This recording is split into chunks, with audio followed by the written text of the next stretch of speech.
Welcome to this week's episode of Wrinkled Wisdom podcast. Today, Wayne and I thought we'd decided we'd look back at our last 6 months. Started this project. It was a dream of mine years ago. We put it together, put the studio together this last spring. And it's been an inspirational ride the last 6 months. And we kind of wanted to review so people get a chance to see what we've been up to. And if you haven't watched it yet, understand what our mission is, kind of why we do it, and really the impact I think it's had on families, individuals that have reviewed it, and the interviewees. I think that's what's most important to me, is how I think proud some of them are, and they were so unassuming, I think, about their accomplishments, and kind of showed maybe the disconnect that I see between the younger generation and their generation is I don't think we are telling them enough how much we appreciate them, because we really owe, to them the world that we live in, and really how lucky we are to have all these things we do. And although there's, that's a rat race and there's a lot going on, but, we really live in such a unique time where we're not fighting for survival, as far as safety and everything every day. Yeah. And that we really just live, luckily here in America, because we do have some viewers around the world. And I don't know how it is in their country. We'd like to learn, but it's truly, we really live in the land of opportunity. And that's kind of what's ingrained into, America is it was built on opportunity. And, having this opportunity, and I'm thankful Wayne has hopped on board. It's truly incredible. And that's the funny thing, talking about how this project has evolved. We were so sure about so much in the first couple of weeks. We sat down, this is how this is going to go. This is what's going to happen. And you quickly learn when you take on a project that means something to you, that has potential beyond, something surface level. Something like this, it will quickly take on a form of its own that it's going to take on. And something we've learned through this, I've noticed, is we'll be expecting something to happen, and then something much bigger will come about. Yeah. And same thing with guests too. We'll have somebody on, say like last minute, and we don't know anything about them, right? We'll go from having Dave Reichert, the guy running for governor, yeah, and then somebody else come on that we were just introduced to, but they have just as compelling stories. And completely contrasting. And just as fun to listen to. And that's the thing you were talking about, these elderly people, maybe, we always say that they don't know they have stories. Yeah. Most people don't know they have stories, right? So getting them in front of like you and me or whoever's sitting around us during the interview, and they see the reactions, it's really rewarding to see that reassurance that my life was full. My life is, absolutely. It's really cool. I mean, obviously I'm usually behind that camera, so I get to see it all happen in front of me. I have the coolest job in the world. Yeah, it is pretty cool. But man, it's been the most rewarding thing about this for me has been the incredible people that we've met. Yeah. And the opportunities that they've given us, really. Yeah, that's the truth. Like by them telling us their story, it gives opportunities for us. And it's, you talk about Dave Reichert. I mean, what a story. On a Thursday, we sat down with, a guy who caught, the most notorious serial killer. I think he was the deadliest serial killer in the United States. And then the next day we sit down, 24 hours later, we fly Ben Grelly in from Austin, Texas, somebody who did, and he's open about it, who did drugs with a serial killer, the Night Stalker. So it just goes to show you how diverse people's lives are, and how there's, you get these little golden nuggets from everybody's life story. And when you live that many years of life, you just have so much, there's just so much there, in such a diverse, impact, really, as long as if you ask them the right questions. And I encourage people, if you get the chance, even if whether you're at the coffee shop, the airport, the grocery store, if you see an elderly individual, just give them some sort of greeting, ask them, something, or ask them how their day is, see what you can get out of them. 'Cause you never know, you might spend 10 minutes holding up a line, talking to them. You said that. I think a good habit you can get into is, number one, if you want to hear some crazy stories, you approach just an unassuming, man in his 60s and ask him, where he was born, and just sit down and listen. Yeah. You'll hear some crazy stuff. But I think something that we've gotten away from in the past few years as just a people is talking to just strangers. Oh yeah. Say you're in a social setting, like a coffee shop, and you know, somebody's reading their book or whatever, and all you have to do is walk up and you say, "Hey, what's your name?" "My name is." Yeah, right. Right? Yeah. And ask them questions. Yeah. Dude, it's so funny you said that. Take it back to the Jake Paul, Mike Tyson fight, like listening to the commentators. I'm like, are these people this disconnected with people that age? It's like, yeah, truly remarkable, at his age, just in his late 50s. But it's like, people are just like, oh, I can't believe that. And it's like, you can't? Then you don't talk to the, people as they age or spend enough time with them to learn really how it is. Especially for that generation. They were so, their identities were so intertwined with what they did for work, right? Yeah. One of my family members was recently saying, why would Mike Tyson go out and box this guy? It makes no sense. And I said, well, imagine you're Mike Tyson and all you've ever done was be the best boxer.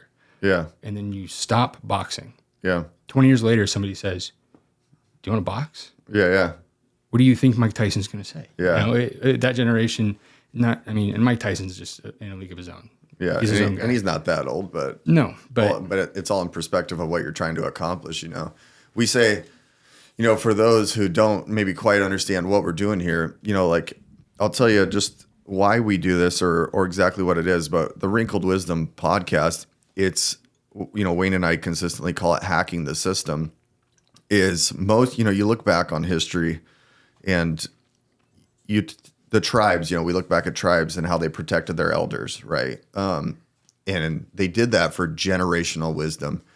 That they didn't have documentation, they didn't have books. These older tribes, they didn't have vlogs and all these ways to document and save information. So this has been something that really has gone on all throughout human history.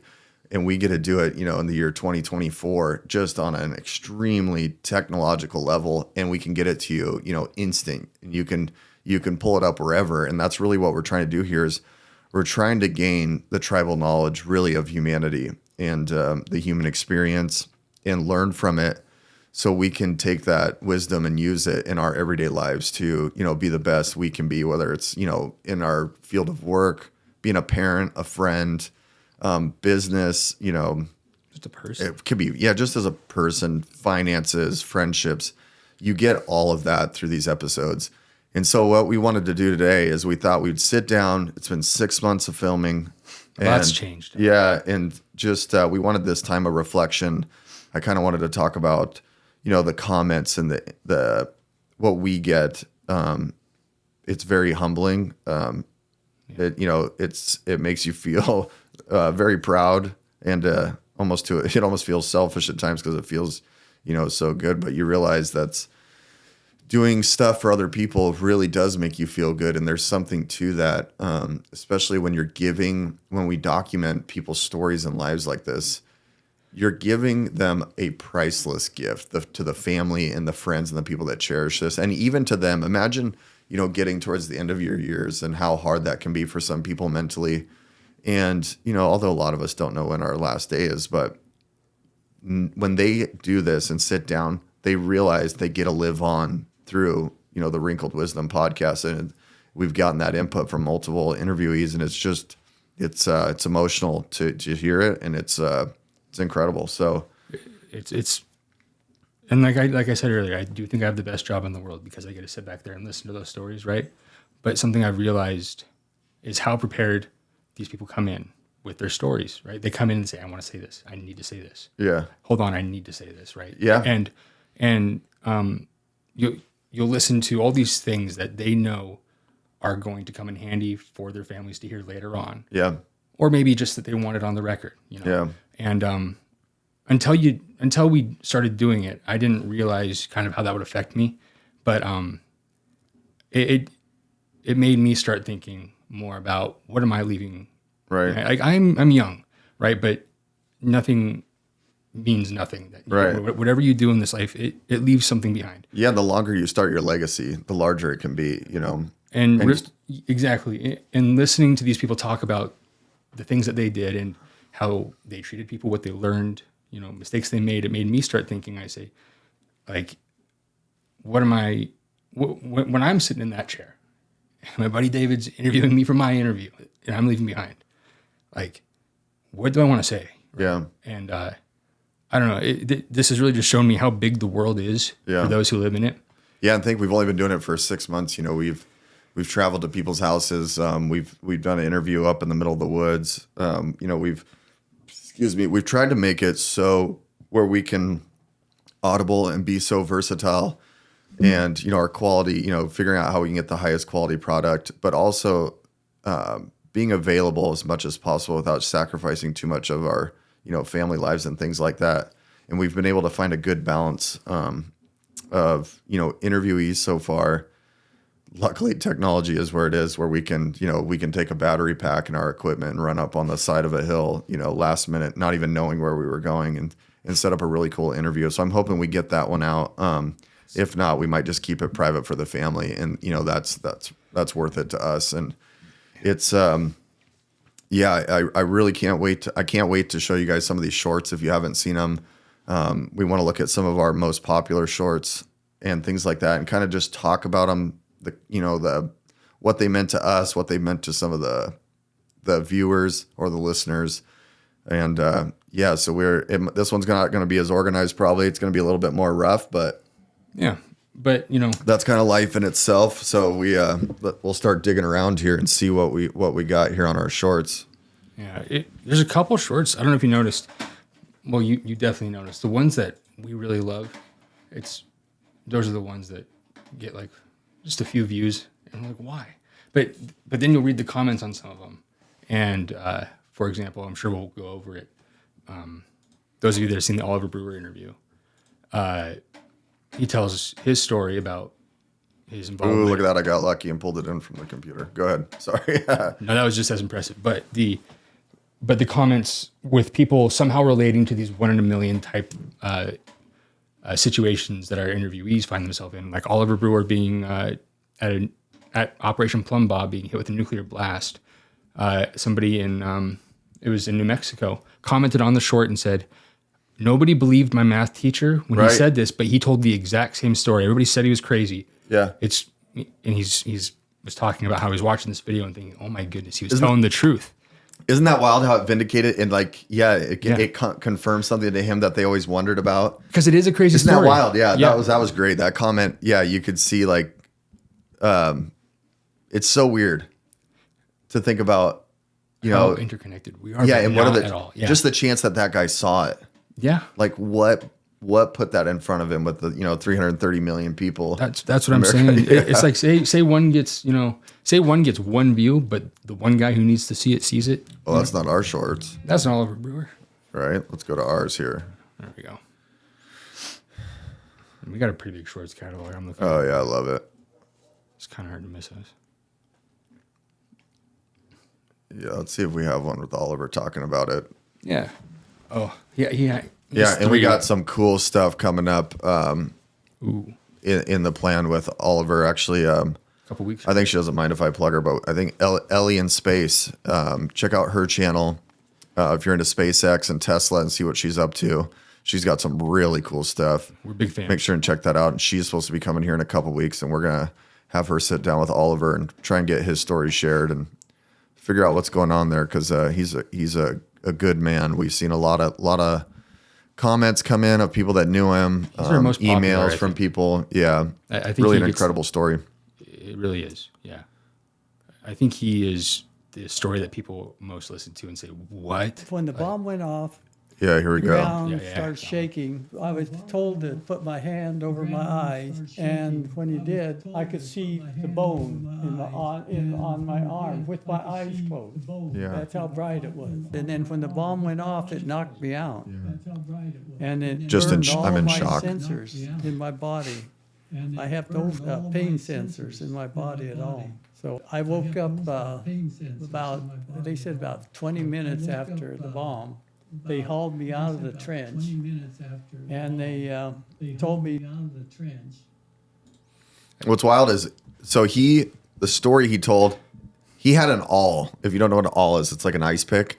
He's like, I'll stab it through my arm to get people to understand how Yeah, he's like, he'd fallen off a ladder and broke his femur, which is one of the most painful injuries I've heard. And he said he didn't even know it until he couldn't walk. Yeah, he stood up, tried to stand up, right, and just collapsed. And so something I don't know if we've shared with our viewers is we didn't know any of this was going to be said on the podcast prior to him coming on. This was like a 2-day setup. Exactly. I was like, oh yeah, yes, we got an interview. I'll be over there. I'll help be behind the cameras. We'll get it done.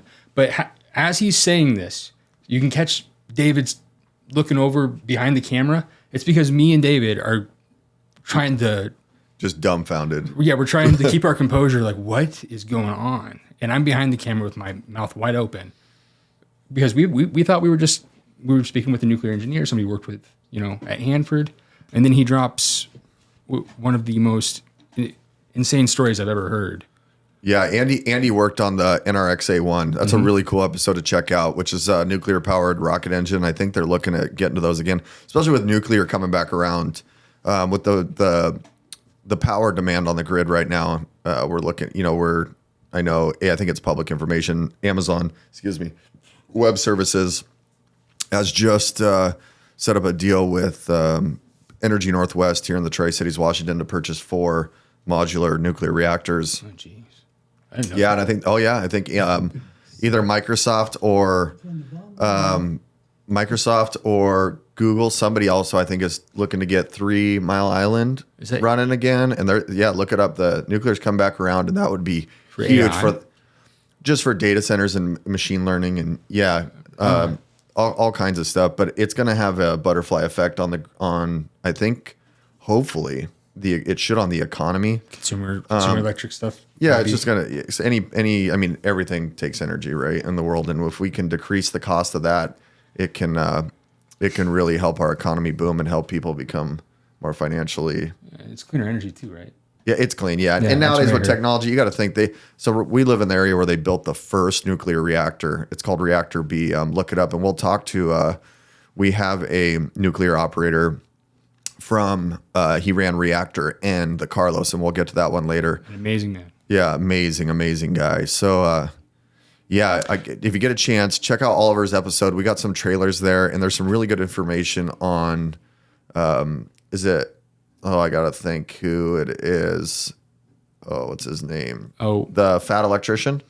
yeah. I think he has some stuff on atomic veterans as well. Yeah.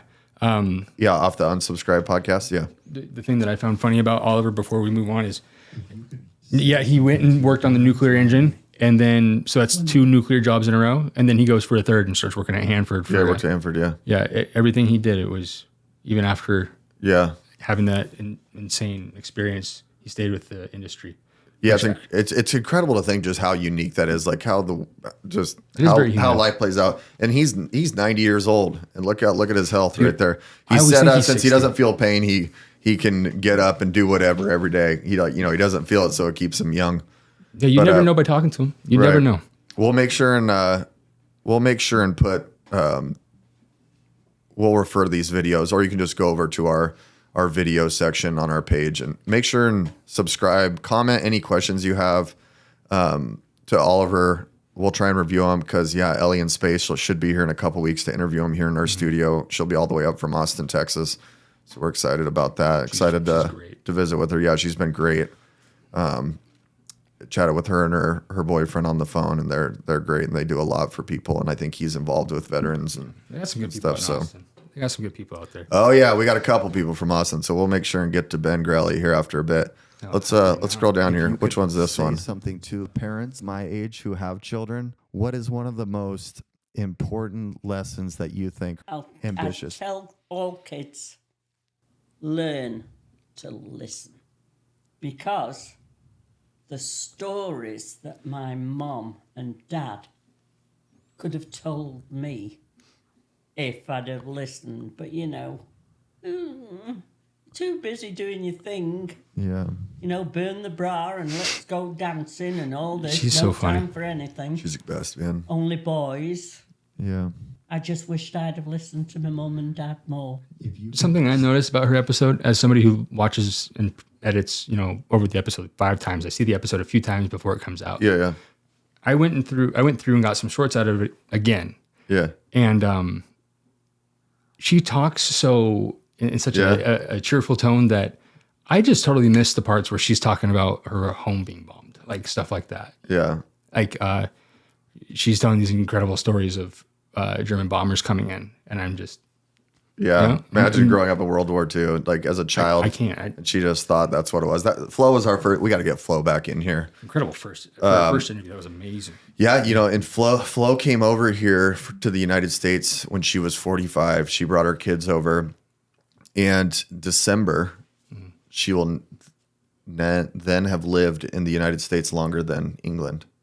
Oh, nice. Yeah, so she's hitting that. She's 90 and just an incredible lady, just tough, elegant. So, we keep in touch with a lot of our interviewees. Luckily, Flo's one that has taken on the technological world, and she's on social media, and so we chat with her, and we really want to get her back in here. Flo, come back if you're seeing this. Yeah, she'll come back. I talked to her. We'll get her back. If you're into, if you're into World War II, looking at history, if you want to learn a little bit about different cultures, or maybe understand, if you think you're having a bad day, go listen to Flo's episode and her childhood in World War II. Truly just inspirational, and it really makes your worst day feel not that bad. Puts it into perspective. Yeah, for sure. Yeah, it's she was. We got so lucky for our first episode. See that you're not alone. Here's a great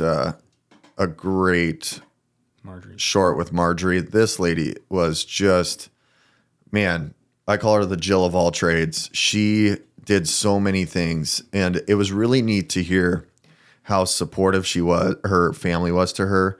They gave her, I think, a lot of opportunity and put mechanisms in place where like they would take a word out of the dictionary before dinner, and then they would try and have it in conversation. And she became, she has a degree in immunohematology.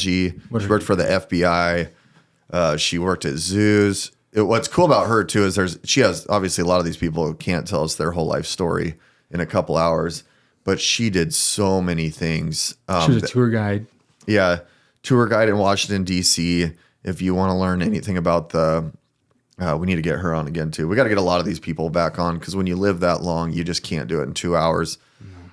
So also, if you have any questions for these people, put them in the comments and we'll try and get them back on. Or if you love their story, I know that, I can show them, and they really appreciate it. They love it when you guys interact. It makes them feel heard for sure. Because there's been a few people that will get like 10,000 views on a short, and then you tell them, I can only imagine what they must be thinking. Oh yeah, It's like, yeah. Some of these people grew up in towns of like 400 people, so 10,000 people. There's that many of them. Yeah. They don't understand how fast what the social media world's doing. Yeah. No, it's The age of information. We need the information from this generation more than ever. So this one is really neat. She talked about, and I think she's okay with me saying this, she had a very, very abusive marriage, physically abusive when she was young, and she was the breadwinner, and somebody was taking advantage of her kindness.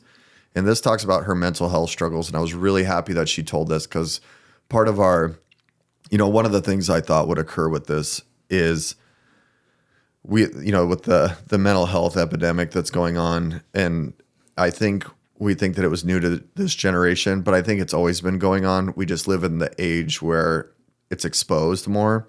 And this one is great, because when you talk to the people that have lived that long, they've been through it. And it's important for these individuals that maybe suffer from mental health to understand that there is a light at the end of the tunnel. In a really good podcast episode to watch, and I got to give a lot of credit to John Fetterman, senator out of Pennsylvania. Oh. He talks about this on Joe Rogan. It's one of the best podcast episodes I've ever seen. And that guy, when you watch, you can't help but love him when you're watching it. Just him as an individual, politics aside, what he's trying to do in his humility to talk about his mental health and his struggles. And I've talked to people about this, and he brings up this study that people did with the people who jumped off the San Francisco Bridge, how the survivors, every one of them, it's instant regret. I want to live.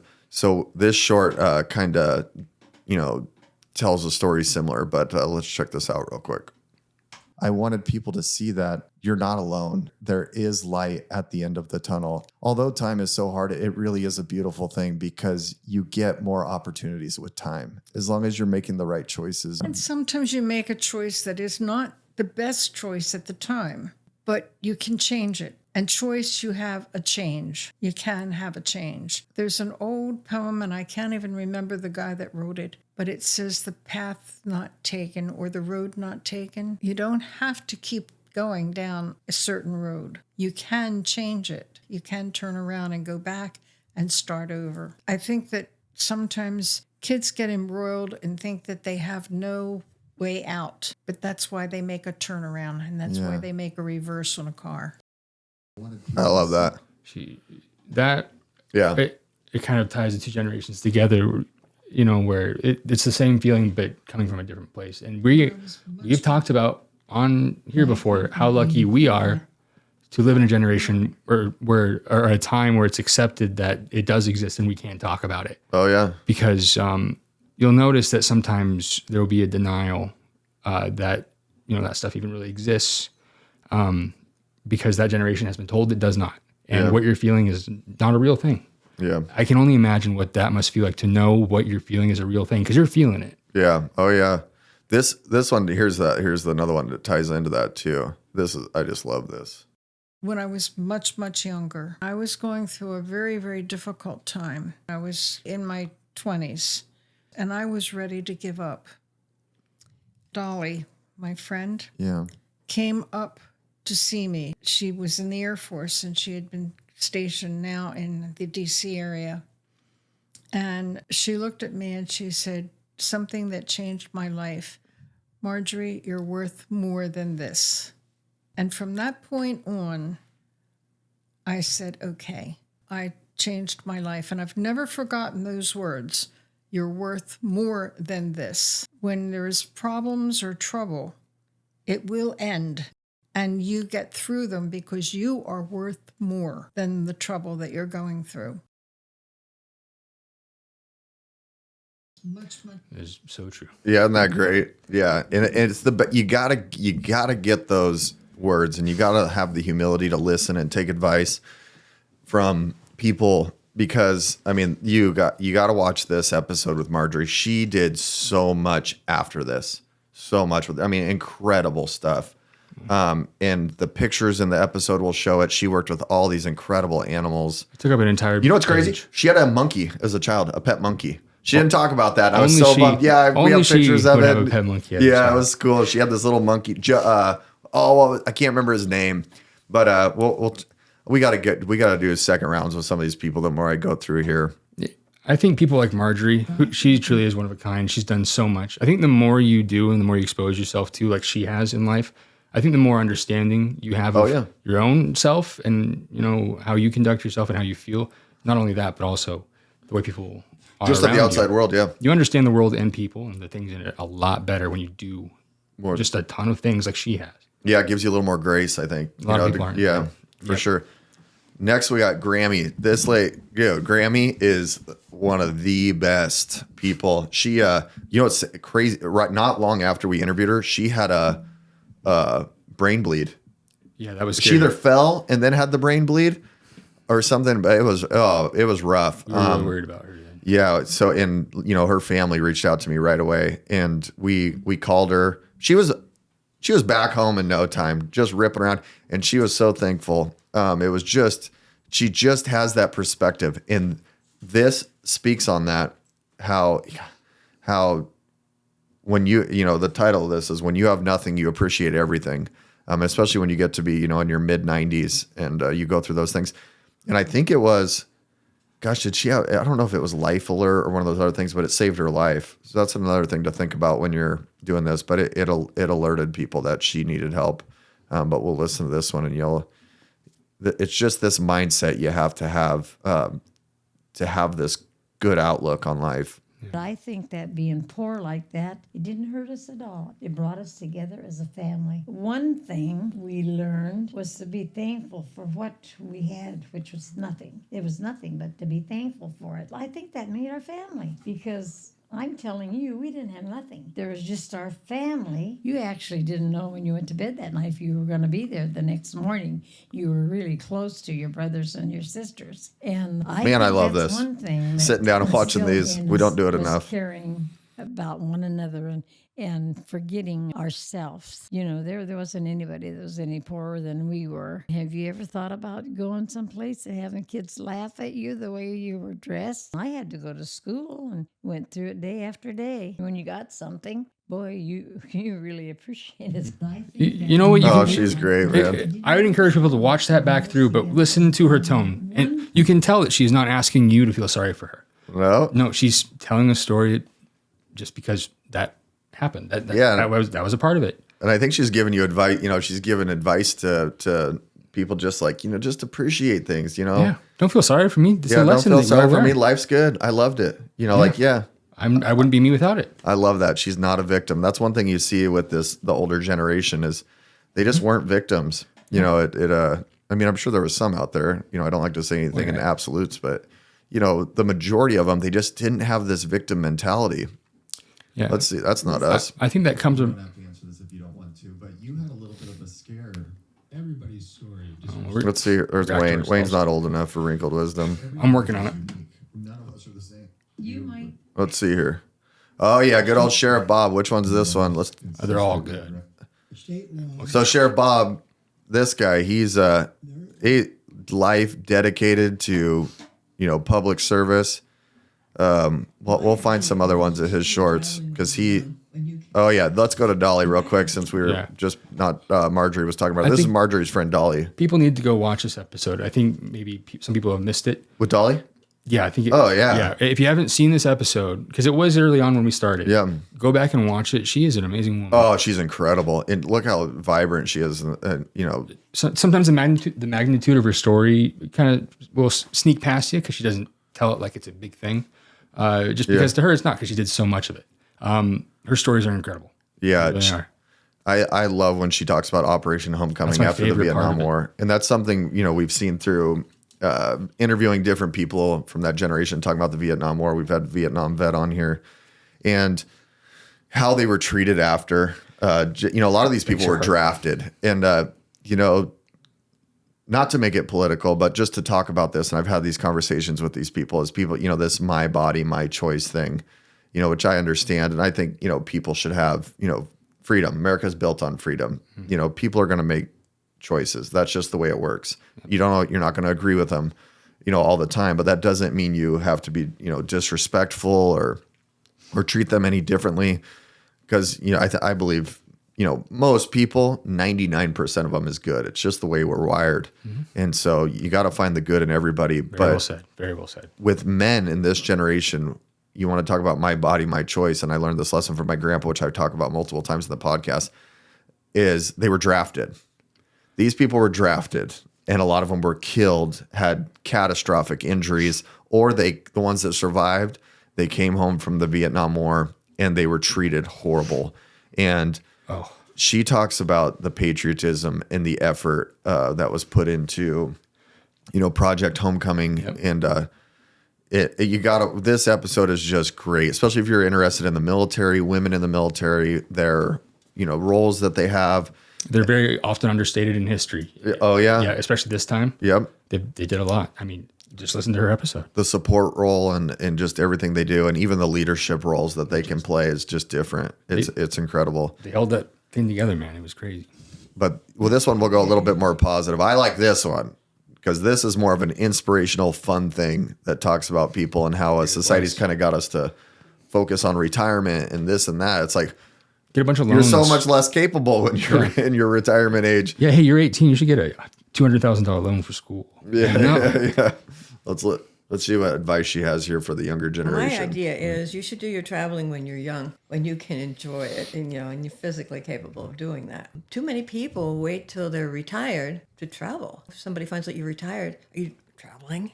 No, I'm not traveling. I'm staying at home. That's a really good point. I love to travel. I've been to 49 of the 50 states, and I would agree that it's not only because you're healthy and you're very active when you're young to travel, but you learn so much about people that it kind of can shape your personality and who you are. And I think it's been one of the gifts that I've been able to do is I was able to travel all over the country in my 20s.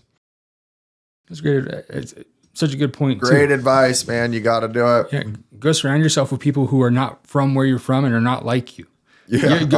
Go meet other people, and maybe we'd all be a little bit happier. It's funny too, because people are always like, I want to travel to other countries. It's like, have you been around the United States yet? We're really just a collective group of countries. The culture is so diverse. My favorite thing about other people from other countries coming here, not knowing how big our country is, we don't even really know how big it is compared to other, but Europeans will come here and they'll walk up to the travel agent and tell them the plans for the day. They'll say, well, today we're going to go up to New York City, to the Empire State Building, and that afternoon we're going to come back and go to Orlando and go to Disney. Yeah. And the travel agent goes, today? You're going to do all that today? Like, yeah, we're going to go up and we're going to come down. Our country is so massive. Yeah. It's basically, every state's its own country. Yeah. It's cool. It boggles the mind. Yeah. Yeah, it's wild. Trust me. Like, you just go from everybody should travel the United States and take your kids if you have kids. So that's one of the gifts I had young is traveling around the country, living in Florida, going to Delaware, Washington, D.C., driving through the country a couple times. It's cool. Yeah, here's going back to the Vietnam War with women in the military. When you were working on these projects, was there one that you appreciate the most? Yes, Operation Homecoming, which was the return of the prisoners of war from Vietnam. At that time, I was working in the protocol office at Headquarters Pacific Air Forces. When the 26th left Bitburg, it went to Vietnam, and I knew all those men, and 20 of them came back, and a lot of them didn't. The flights were coming in the middle of the night, and they were coming into the evacuation lounge. And we didn't know what condition the POWs would be in. If you talk about patriotism, when they came off the plane, we brought them down in front of the crowds like this. And you've never seen so many American flags. I can't really explain it, but it just choked me up, the whole thing. There's probably some people who don't understand kind of what it was like to be a veteran during Vietnam. Yeah. I'm sure a lot of you do, but long story short, there's a very vocal, large part of the population that firmly believed that going to Vietnam was the worst thing, and so that was heavily protested. And a lot of people were sent off to Vietnam who did not want to go. But the thing is the soldiers would come back, and since that war was so negatively looked upon, the soldiers who were forced to go and fight would get the brunt of it. They'd come back, and there'd be protests when they'd come back. So when she's telling this story about patriotism being shown for the people coming, the POWs, prisoners of war coming back, that it's a little bit more important than maybe somebody who doesn't have her knowledge knows. I mean, because patriotism is very common today. During that time, I don't think it's as common as we want it to be, but it's coming back around for sure. Yeah. That's why these stories got to get looked at and told. And I think the John Robinson episode we have is a great episode. If you're interested in the Vietnam War, trying to understand the impact that it had in somebody that was there, and also his just patriotism, how proud he is of it. Mm-hmm. I loved that. I loved how proud he was of his service. And the thing is how I recruit some of these people is if you're wearing a veteran's hat, you can't hide from me. If I see you with a veteran's hat on, I'm tracking you down and having a discussion for you or with you. And I try and get some people on. We're working on some really cool. I'm actually trying to work on a guy from Vietnam who was imprisoned. Yeah, he fought for was it Saigon, I think, and he was imprisoned after the war. He was a refugee, came over to the United States.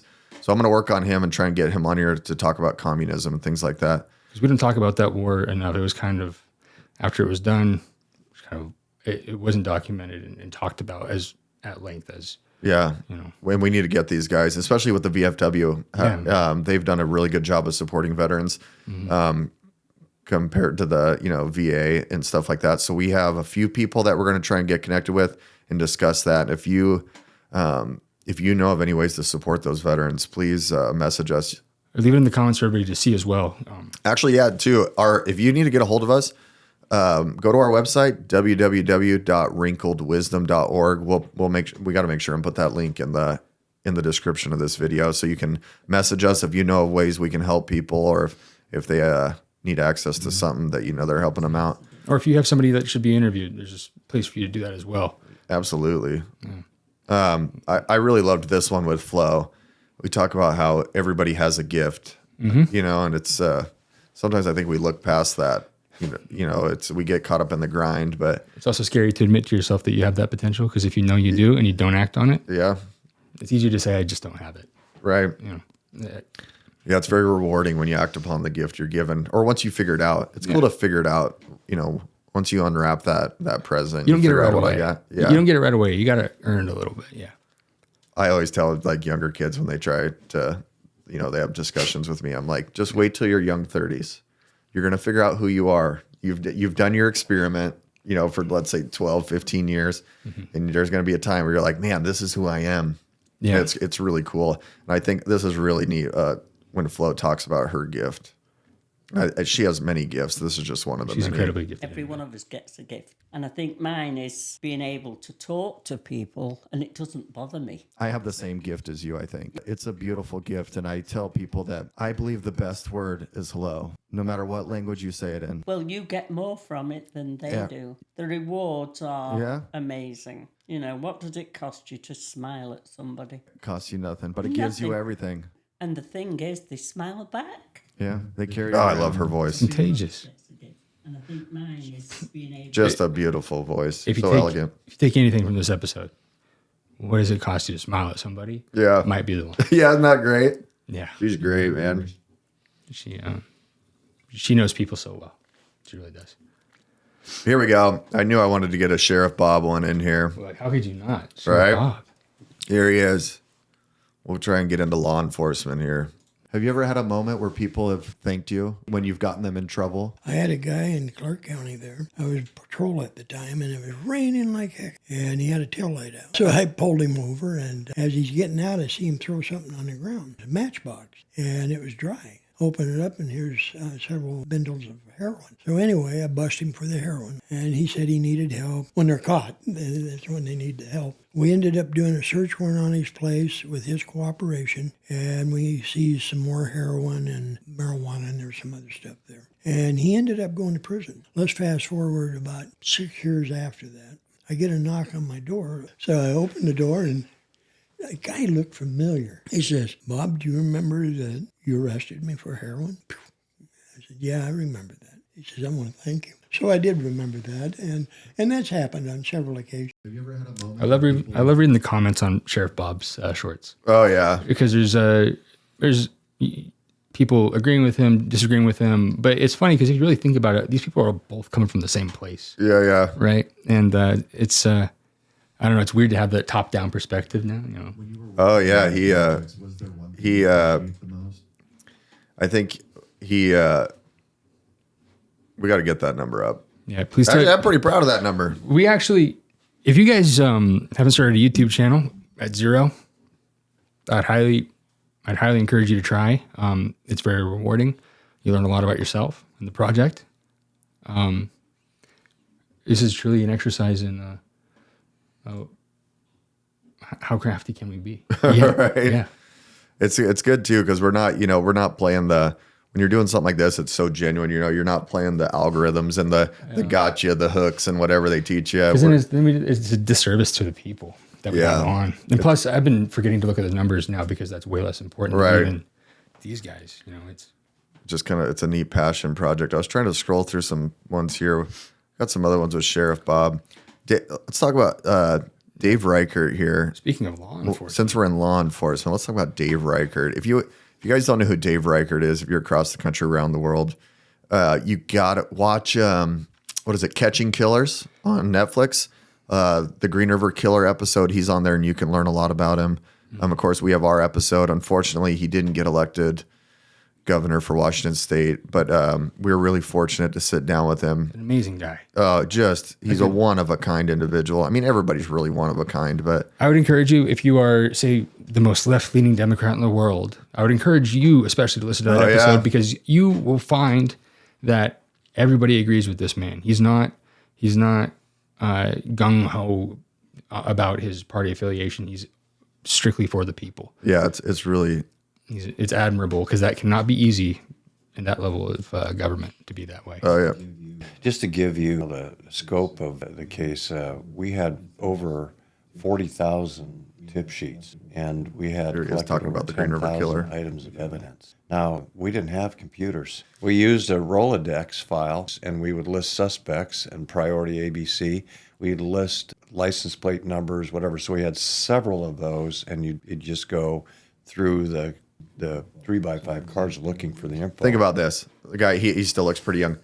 Before computers, I mean, this is back, and it's not even that long ago. I couldn't do this with computers. Yeah. I mean, the amount of effort that they were putting into this, catching this guy, and you gotta learn, you gotta watch this episode because you'll learn the story, the gap, because they didn't have the technology to. This is why the guy was so deadly. What did he say? Speaking, that and because of that lack of technology, but out of sheer willpower. So they were working out of a middle school, and what did he say? He had sheets of paper that were rolled all the way down the hallway with just And they'd run suspects' down names. And they'd call identifiers, and if you matched all three, then you're on suspect A priority. That's love for the game. You're good at your job. Well, it's wild. And his intuition to save specific evidence, even when they shut the case down, I mean, he saved it for years. How important it was because they knew technology was, gaining. And you gotta, if you're interested in any true crime, anything like that, you just either watch our episode or just look up Dave. Look, like I said, Catching Killers on Netflix. He's a great He's on storyteller. there. So yeah, great. He was real nice. He didn't want to leave, which was cool. And I didn't want him to leave either. Assaulting any woman, not just someone on the street, but any female assault. But we'd take 3 of those lists at a time, lay them out the length of a school hallway because we occupied a vacant junior high school back then. And then we would have detectives on those lists with highlighters. We'd call out a license plate, and somebody would look. They'd go up and down those sheets to see if it appeared on more than one sheet. Then we would do birth dates and addresses, and if any one of those appeared on 3 of the sheets, then they would be a priority A suspect. Imagine being a priority A suspect. Yeah, I imagine having a list of like 1,000 priority A suspects. Wild. That's yeah. And watching these shorts back because I make the shorts. I do all of these. I'm like, oh, I know there's so much more to this story, and then I remember, man, that time limit that I have on shorts to tell a story that is so in depth, especially a storyteller like Dave. Oh yeah. I'm like, I don't want to cut this out, but it's such a good story that I have to at least put something out there. That's if you've ever made. That's why we got podcast episodes. Yes. Let's we're gonna get a little short on time here Let's do one. because Ben father Grilly. duty. If you didn't notice my cup here, but what we're gonna do here, let's change it up to. So we interviewed Dave Reichert on Thursday. We flew Ben Grilly in from Austin, Texas, the next Friday. I slept here, and so did Ben. Yep. We had a great weekend. We flew him in, just had a great weekend. And this is just, I just love this perspective in that weekend. We had so many people come and support Ben. Ben's 73. Mm-hmm. If you watch Kill Tony podcast, #1 live podcast in the world, comedy podcast, he's been on there twice. You definitely got to have an open mind to watch that podcast. But I think what I love about that podcast too is you see how Tony Hinchcliffe is just, he loves to help people that maybe had some disadvantages in life. And I just love that about him, and love that about that podcast. But up here in the community, we had people that made hundreds and hundreds of dollars of merchandise for him to take swag. So he had sweatshirts because he's 73 and he wants to get back into comedy, and he's in the game down there in Austin, Texas. But I was on the phone with him, and he said he has one shot. You know, he's 73 and he has one shot at doing comedy and being able to make a living doing it. I mean, heck, it made me want to get. I let him tattoo me. That's how much. Yeah. You got to check out that. Yeah, and one of his bucket list items, because part of what we want to do is help these older generation people get a bucket list item checked off when we have the finances to do so. But we thought we could do something. We'd do anything for Ben. Yeah, we love Ben. We're going to go down and see him here soon. But our buddies, Alex Everett has a tattoo studio here in Tri-Cities, Washington. Check him out. He taught him. We did a quick run through. He let us use his studio, let us set up a podcast in there. Oh yeah, we're good. That's a Ben Grelly original right there. Yeah, guys. and Ben Grelly used to do art. You got to check out his stuff on Kill Tony. Check out his podcast episode. I love that he has the humility to talk about his faults when he was younger and what he did, and he wants to help people now. Yeah. He feels lucky. He was into drugs for a long time, and he wants to help people from those life lessons learned, and that's kind of the beauty of what we're doing here with the Wrinkled Wisdom podcast is. So many people are afraid of failure, but some of the best lessons come from what we call failure. And then is it really a failure if you learn such a good life lesson? So it's only a failure if you don't come back and learn something from it. Yeah, let's talk about let's watch this one real quick. We'll try and finish on a happy note here. Mm-hmm. Good old Ben. How can I ever get out of this? Let me start this over. There are people right now probably watching this that are in that position, thinking, how can I ever get out of this shithole that I'm in, And it's like, wow, this guy did it, and he was bad. I was bad. And I lived. A lot of people I knew died. They overdosed, and, I like that you understand that you understand how lucky you are to have made it through in the way you did, and that now it makes you wonder, what's out in the universe, like getting through that, and now it's like, you know what? Why am I here? Well, I might as well at least help people. Yeah. Well, I think of that. I'm not a religious fanatic. I'm a recovered Catholic. We're Italian, so you know how that goes. I figure, God had a plan for me. Maybe this is it. Like just recently, that one guy that said I was going to commit suicide, I was going to kill myself. Yeah. But after I saw you on Kill Tony, it's like, holy shit, if this guy could do it, I could do it. Oh, man, I love that guy. He doesn't know it, but he's done a lot for a lot of people. Yeah. We had, back to the support, and you want to talk about how just one of the most rewarding times so far, just in the last 6 months of doing this podcast, was we had, we took Ben shooting, took him to the rifle range up here in the Northwest to enjoy it.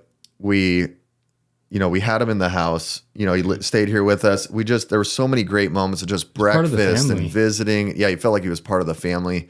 And we did the tattoo. We went and checked out that we did a comedy. We got him in Jokers to do a comedy. So many people showed up to see him. Yeah, and so many people were supportive. And then we thought, after the tattoo, we had a group of people. I thought, hey, you know what we're gonna do? We're gonna go into my little theater room I got here. We packed it out with people asking Ben questions. We're gonna put that on our Patreon account when we get it rolling.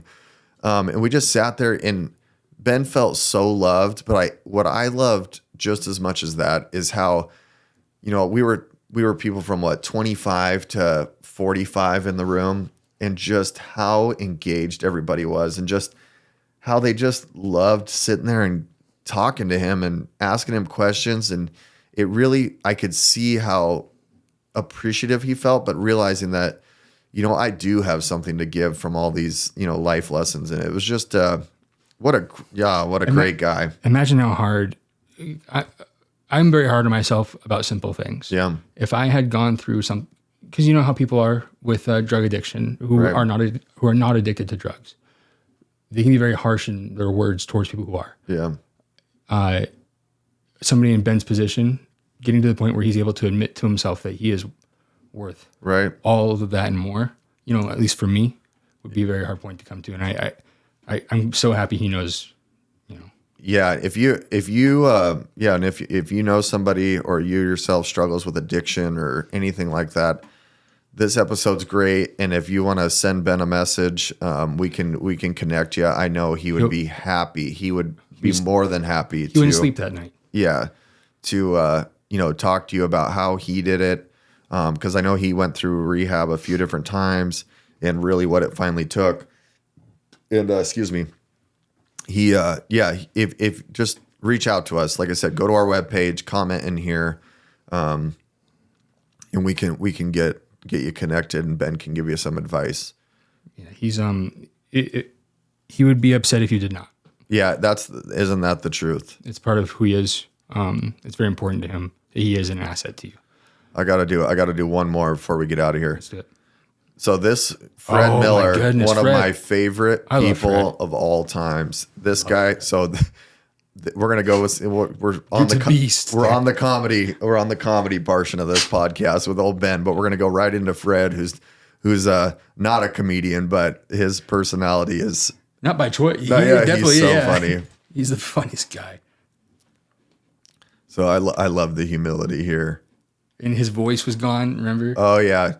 Yeah, so it's he was in a bad accident. So if you want a fun, vibrant podcast and do some laughing, this guy's great. Fred's one of I had a little case of small man's disease. I'm gonna beat your ass. Yeah. Sometimes it didn't work. More than once it didn't work. But I'll bite you in the ass if nothing else.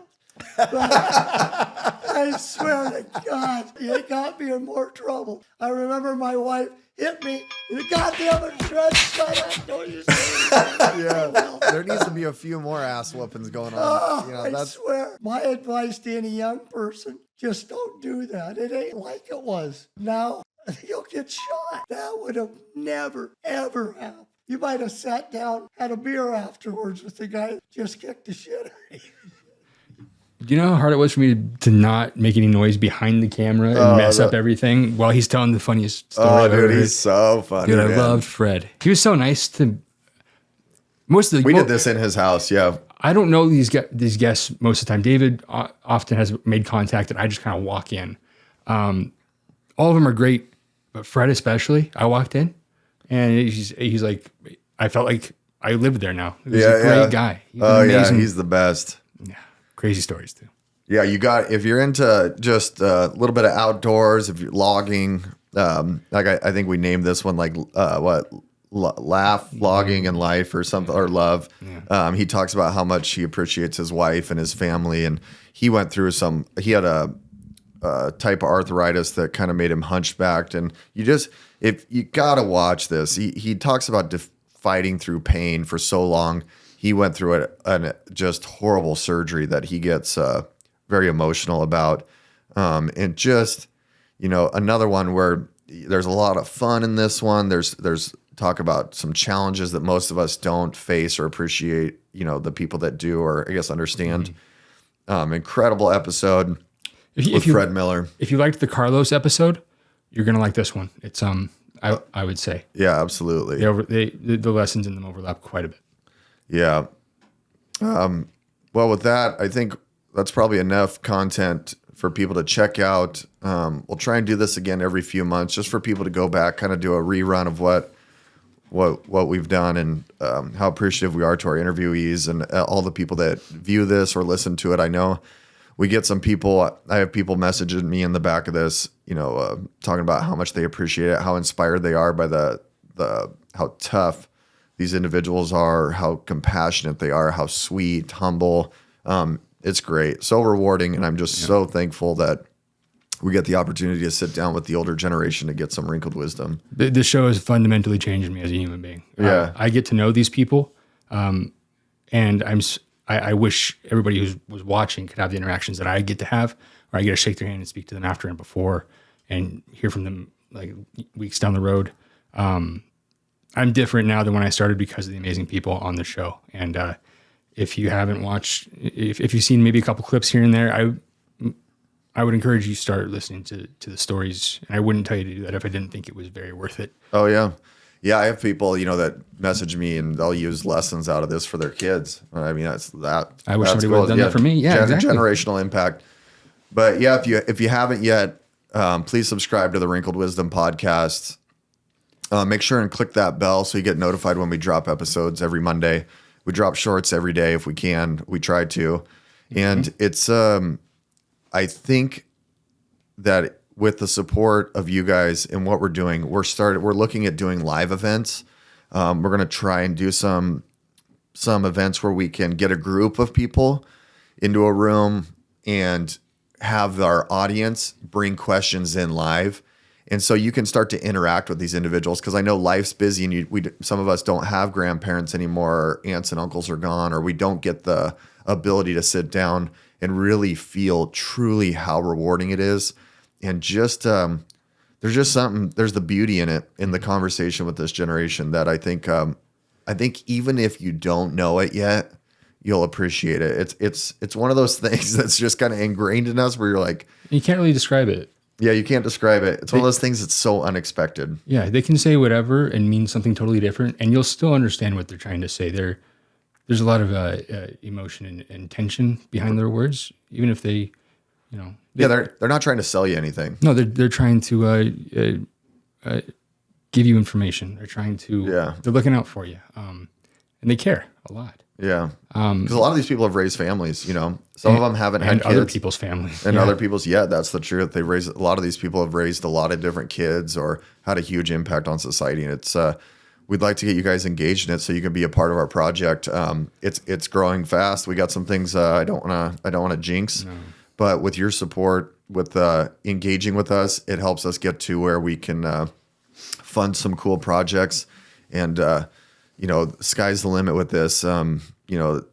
We're also kind of in a hurry. Let's look at our World War II vets, which if you want to check out Bill Malley's episode, the math lines up where we won't have any World War II vets, in a year and a half, 2 years. So we really want to get to where we can do this a lot more and get those stories before they're gone. And, Wayne and I consistently call it, we don't want to let the library burn. We want those stories before they're gone. We need them. We need those stories. That's the truth. And I know you got to do dad stuff. If you need to start packing up, that's fine. All I was going to say was, I know. So you see the ads in every video. If you watch through the whole thing, we sell private interviews for anybody who wants to keep their story in concrete forever, the way that you want to say it, tell it. For your family, for yourself, whatever reason you have, it's very important that is here. And we do those all ages. We don't individual. We keep our podcast 70 and older because of the capacity of our time to do this, and then just the way probability works out with that age group and getting their stories in here. But with our private interviews, we'll do any age, even if you want your kid to sit down in here. Yeah, you can do it more than once as well.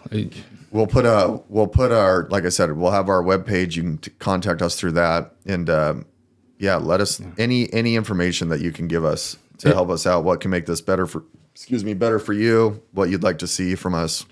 Exactly, and we know oftentimes some things aren't affordable, to some people, and if you can't contribute financially in whatever way, that's fine. What does a lot for us is hitting that subscribe button, sharing it to a couple of your friends who you think might like the episode, maybe talking about us here and there.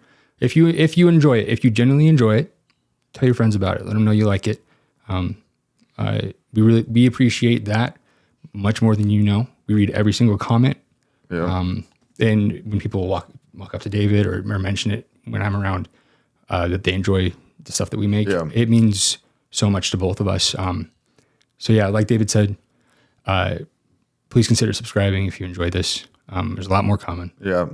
And if you see somebody wearing a veteran's hat, make sure and thank them for their service. And if you see an old person, ask them how their day is. And if they fought in World War II, bring them in here immediately. When you speak to them. Absolutely. Well, thanks for watching. And we'll bring more. See you next time.